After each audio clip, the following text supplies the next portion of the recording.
What's up to my dorks, dweebs, geeks, nerds, otakus, and weebs? I am Player 1, aka SageMonk. And this is Player 2, aka JPuff. And welcome to another episode of Co-op for Life. Good advice for average geeks. On this channel, we have been playing a lot of video games, and I'm not sure from the title of our channel and what you might have seen on the screen, we actually play a lot of co-op games. If you saw our setup in our game room, you would see that 75 to 80% of the games that we play are co-op games because that's what we love to do on the weekends. We do. So we decided that we were going to start a list, this being the first of the lists of co-op games that you might want to play with your significant other. Yes. We are gamers, and we like to help other gamers out who want to play video games with people that they love and want to spend time with, but don't exactly know which games are good games to play together. Right, and it is hard to find games because I know you and I struggled when we first got together to find a lot of games that were co-op, and we have found a collection, so I think it's good we share it so other people know what they can play as well. Yes, and it'll save you some money, hopefully, because we went through quite a bit of money on games that we thought were going to be fun or interesting or able to be played on different levels. So, like, for instance, I play video games a lot, and so does she, but I've been playing long enough to be able to master most move sets or first-person shooters, and she's still... You can say it. You're way better than me. Okay, yes. We'll leave it at that. I'll admit it. But she's fun to play with. Okay, look, everybody needs a player too. Sometimes you just gotta be a healer if you're not that good at shooting, and that's okay. I die a lot. I revive a lot. I've got a lot of revive trophies. So as you should. Right. But she's still good enough where she's not trash and I'm like, oh my god, why am I playing with you? No, she's okay.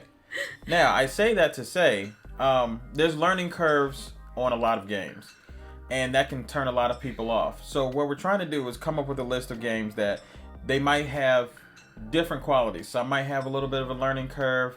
Some might not be as accessible to the first-time gamer, and some are just really fun to play. So we try to come up with a nice mix of games that you'll be able to buy a few of them and play with your significant other. Right, and these are all probably our favorites, at least up until now. You never know what's coming out tomorrow. Oh, God. But yeah, games we enjoy playing for sure. Oh, trust me, we know what's coming out tomorrow. Yeah, we do. Yeah. We have a list. We have a huge list of games that we're going to be poor for a long time because we are buying these games. Looking forward to Black Friday. Right. But getting into the list, we want to start off with our favorite. And again, please don't at us. We know that our list and your list is different, okay? And that's fine. So throw yours into the comments of what you and your significant other plays that you find fun if we didn't put it on the list. Yeah, please do, because it might be something that we would enjoy playing as well. Absolutely. Maybe we didn't know about. Help us out. Right. So let's start with the first one. Our favorite, World War Z. Absolutely. I love this game. Okay, now, she loves it because it's a shooter, but she doesn't really shoot. You get a knife, and you get to kill people with it. Okay, not people. Well, zombies. Yeah, right. Well, all right. Look, I'm sorry, I got a little excited. Yeah, don't give your psychopathic tendencies out just yet. Okay. But since she's not the best shooter, and I am a decent shooter, she can go around and just slash zombies and still be able to stay alive. Which actually helps because there's times in the game where I might not be able to see around the corner. She goes charging in as a point man, or I'm sorry, point person. And next thing I know, half the zombies are killed before I even get around the corner. Because I'm awesome with my sword. Yeah, she really is, actually. I'm not even gonna lie. But you're able to use perks to beef up your person. The boards are really fun. They are a lot of fun. There's times where you think, okay, I got a good handle on this, and then 1,000 zombies come at you all at once. So, but there's some strategic learning. There's some setups that you have to do in order to fend zombies off. It's just all around fun time of shooting and hacking and slashing in melee. It really is, because for me, not being a good shooter, I feel like it's a great game. I was a little intimidated about it at first, afraid I wouldn't like it or succeed, but I did really well. Right. Moving on. Okay. Call of Duty. Now, I know it's controversial to call it a good game to play with your significant other, but it's really fun if you're not trying to be the best at it. Right. Sometimes it's just fun to see how you're gonna die. It is, and like for me, even though I'm not a good shooter, it's one of the games I really love playing with you, and it's fun. I'll tell you this, it's entertaining to watch your significant other if they're not that good at it, because she's all sweetness and light and strawberry shortcake and Care Bears and fuzzy rainbows and all of that. But don't record me playing a game of Call of Duty. Because she sounds like a trucker and a sailor have gotten into an argument, and sometimes she calls you everything but a child of God, and I have to back out of the room. Do I embarrass you with my foul words? No, you horrify me, and I feel like I need to get a young priest and an old priest. Sorry. I think you're possessed. I think some words I've even taught you. Yeah, there's a few. I didn't even know you could put them together. Sure you can. But it is a romping good time when you're able to just go around and shoot things, especially if you're playing zombie mode. That's always fun, a fun panic-inducing part. It is. And if you want to go around, I'll tell you, if you have a person that isn't that good at shooting, playing blackout mode to go and collect paint cans to put new skins on your guns is fun, especially if you just want to go around and explore and see this giant map that they have out. It really is. Just walking around. Now, don't get me wrong, people are going to be trying to pick you off left and right. But, if you have some patience and you don't mind being in a walking simulator with guns, then, give it a shot. It's fun. This one is obvious. I already know what it is. Okay. I kick your behind in it every time. Look. Because you drive like an idiot in real life. Like Maria Andretti. Thank you. It's quite the compliment. So we're talking about Mario Kart. Yay! And honestly, you could pick any Mario Kart from SNES all the way to 64 and all the way up through all the Nintendos. But we're talking about Mario Kart 8 because we both own a Switch apiece. It's fun to take on the road if you have Wi-Fi, because we like to go get our cars repaired. Yeah. And we take our Switches, we hook up to her hotspot or the Wi-Fi there, and we just sit and we play Mario Kart. We do. It's a great way to pass the time. It really is. So it's fun, it's competitive, the controls are easy to use. You can even turn off options such as an option that keeps your car on the track if you're not that good of a driver. Right, like you need that. So there's times in my life where you love me even more. Moving on. It's not just for kids, y'all. You gotta play it. Again, hearkening back to the cussing and other foul language of Call of Duty, I'm not spared any of her vitriol on Mario Kart either, especially if you hit her with a turtle shell. Right? Now, for those people who do like to compete, like I said, Mario Kart 8, it has a bunch of cars that you might like, different speeds, different add-ons to each car. Different characters you can be driving the car. Yeah, so, good time had by all. Yes, absolutely, especially me. I'm gonna move on. You should do that. Yeah. All right, let's talk about this one, Diablo 3. Now, I personally am an RPG nerd. Okay? You are. For those people who don't know what that is, it's a role-playing game. It's where you get to play as someone else. You get to level up abilities. You get to go and treasure hunt. You get to fight, let's say mystical monsters. We'll go with that. You get to explore a world that is fantastical. And you get a sword again. Yes, babe. I'm sorry. I'm all about the sword. You get a sword. I love Diablo 3 because the story is expansive. There's a lot of nicks and crannies to explore. The equipment that you can pick up just keeps leveling up and leveling up. You can level up and level up. They even have seasonal level ups for where you can find different equipment that you can't find every season. The monsters are fun to battle. It's just fun. I like the story, and it's another game I do really enjoy playing with you. If you have someone who doesn't play video games much and is not very good at them. So, for instance, they can't seem to jump over a gap in a platformer. They can't aim a gun in a shooter. They can't do a fair Hadouken in a fighter. Diablo is fun because you just have to hold down buttons and hack and slash things. Right, and it's a good starter game for someone maybe who hasn't played and now wants to play with you. Right, and they can follow behind you while you kill everything and pick up items until they kind of get better at it. And understand the controls a little bit better. And also, with the different classes you have, there's something for everyone as far as a character they might relate to or find interesting to play with. The learning curve is small, the rewards are high, and you can play on the same screen or, as we do on the Switch, and I have it for the Switch and I have it for PlayStation. You can play on the same screen or you can play on different screens. It's another one that's nice on the go, especially with the Switch.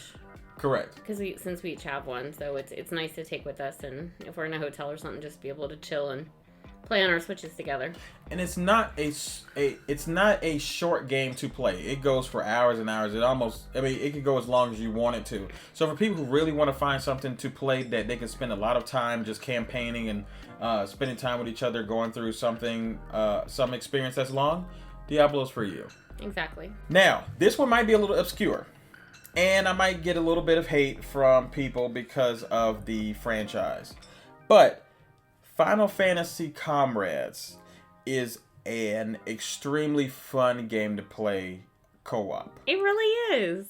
Now, the reason that it's fun to play co-op is because of the same reason that Diablo is fun to play in co-op. For those people who like role-playing games, Final Fantasy Comrades is for you.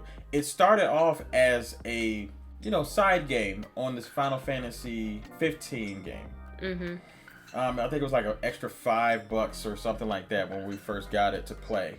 And then it became its own game because of its popularity. But you go in, you choose missions, you choose characters, you choose your own character, you can dress them how you want. And the more you play, you get access to more clothes and more items to put on your character. You get really cool outfits. Very cool outfits. On top of that, you can choose the type of character you want based on the weapons that you have and the magic that you imbue them with. Yeah, and if you're chunky, you can actually make your character chunky. I like that. Whatever. It is true. Your character can look a lot like you. It took me some time to even make the face, but the face was dead on, and it was really creepy to watch myself, throw fireballs and chop up giant dragons and things like that. In your fly suit. My suit was pretty fly. I'm not even. I know, right? But I will say this: it does take some strategy. To get through a lot of the higher missions, you really do have to get involved with the game and learn how to play it. But as a game where two people can join in, have fun, do a lot of brawling, it really is a good game to play. It is, and I don't think the learning curve's that big on that one either. I think it's very similar to Diablo, because you and I sailed through it pretty quickly. Well, all I know is there was a giant samurai that was crushing me, and neither one of us could figure out how to do that, or getting run over by, I think, unicorns over and over again while trying to stop them almost barehanded. Yeah, that one was tough. Yeah, it was frustrating. You cursed a lot and put the controller down. I think we quit for that night. And the night after that, until we finally figured out what we were doing. So, again, fun, accessible, but also strategic for the people who really want to find a game that they could delve into. For you horror movie fans and people who are casual gamers and just want a game where you don't really even have to move the buttons that much, but you still get the whole gameplay experience. Man of Medan, which has just come out last Friday. At the time of this recording, yes. Yeah. great game made by the people who made Until Dawn and The Impatient. And it's part of a horror movie anthology. I think it's called Dark Pictures Anthology. It is a quick time event, essentially, game where you kind of have to just make a choice of one thing or another. For those people who remember Choose Your Own Adventure books, it's like that, but it's a video game. The choices you make affect you and the other characters in the game. And because it's a horror movie game, that means your choices can get people killed, including yourself. You can start off with 5 characters and end up with 0 or 1, or whatever choices you make can branch off into so many different endings. It is scary. I wouldn't say... What? Nothing, my love. It is scary. There were people dropping everywhere. I'm sorry. I can't help it. You soiled your drawers. Look. All right. I'm not built for this. All right. In any movie where there's a scary thing happening, as a black man, I'm not going to be involved in it. That means as soon as it starts and a twig snaps, or they say, hey, there's an abandoned house, would you like to go in? The movie is over for me. I'm not in the movie anymore. So the credits are already done. And in this game, I have to walk through a scary movie. I'm gonna get you on a scary VR before this is over. So, future episode, folks. You remember the prenup? The prenup? I don't recall it. It said, don't do scary things or I'm getting divorced. No, I don't remember that. Okay. You need to read the fine print. It was right there under, please don't cook me anything with raisins in the potato salad. And, I like my pillows to be turned down at night. But other than that, yeah, we're getting a prenup. Wow. Moving on to our honorable mention, A Way Out. Another obscure-ish type game. It wasn't on a lot of people's radars when it came out. It actually is a true co-op game. It is. And I mean co-op in the fact that you have to cooperate with your player too. See how I did that? Yeah, with your player 2 to get through the game. One screen, 2 people playing. You both have to do things in order to get past certain scenarios. It's about 2 guys that are breaking out of prison, and you will take one person, the other player will take the other person, and it might be something as difficult as walking up a wall back to back. And both of you have to hit the buttons in the right way to make sure that you both scale this wall with your backs pressed to each other. Yeah, I don't want to give away the ending, but just let me tell you that my 3-month-old marriage at the time almost ended over the ending of the game. What did you want me to do? I don't know. I don't want to give away the ending, but yes, it wasn't very nice. But it was the only way for it to end. I didn't have to end. Not that way. What were you going to do? Just turn off the game? Yep. Okay. I'm still a little salty. I'm sorry. The story... The story was good. It was. The game was a little short, but if you're just looking for maybe a 7 to 10 hour experience, it's really a fun time to play with someone else. Just trying to figure out how to solve the puzzles and the scenarios that you're in. For real. And I think it was captivating. I think it really kept our interest. We blew through that in, was it a day or 2 days? Yeah, we did it fast. But it was only because we kept wanting to see what happened next. Right. It was good. So imagine being able to play a movie with your significant other. Mm-hmm. So, but that was my honorable mention. Now, on to our last game. My favorite game of all time, forever. The thing I had to drag her into playing, but eventually she started playing it and she liked it. The Borderlands series. Mm-hmm. My favorite being Borderlands 2. Borderlands 3 is releasing next week. I can't wait. I will be at GameStop camping out. I've got it pre-ordered. I will still be at GameStop camping out. You will be at GameStop camping out. So there will be a tent. Okay. And a trash can. All right. Possibly a small bottle in case I gotta go to the bathroom. Oh, that's what the trash can was for. No, that's for number 2. Number 2. The bottle's for number 1. But Borderlands Part 2, I will speak on as my favorite, so I will use that as an example. The story was amazing. The characters were all unique and fun. Each character felt very different from the other. It is a first-person shooter, looter, RPG. It's kind of all of the above. Mm-hmm. But for first-person shooter fans, you can shoot until your heart's content. There's different types of monsters, different types of movements, so many different types of guns and shields and grenades and mods and all of these things to make your character as unique as you want to play and the gameplay as unique as you want to play. Is that the one that has my little guy who goes out and, my little robot fella? Yes, your Necromancer, That's absolutely.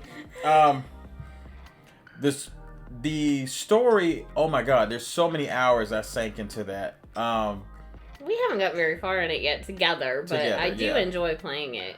Except you've been through it, so you don't explore. Yes, because I've beaten it about 8 times already. Well, I want to explore. Well, I've been playing it since 2011. But I just started playing so it. I will follow behind you, and you can explore and be wonderful, and I'll just be your bodyguard. How's that work? Oh, baby, you can be my bodyguard anytime. And, no, okay.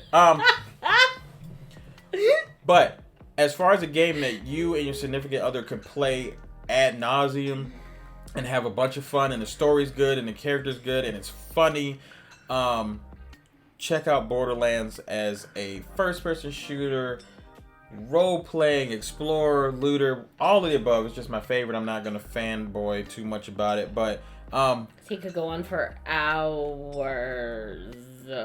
I'm sorry. Did I say that out loud? Well, those are our 7 plus our honorable mention games that we love to play together in co-op going into fall of 2019.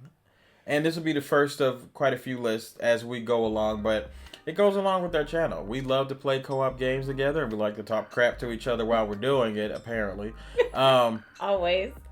So if you want to be able to have that kind of fun with someone who either loves video games or is just being introduced to video games because you love video games, try these out and give it a shot. Absolutely.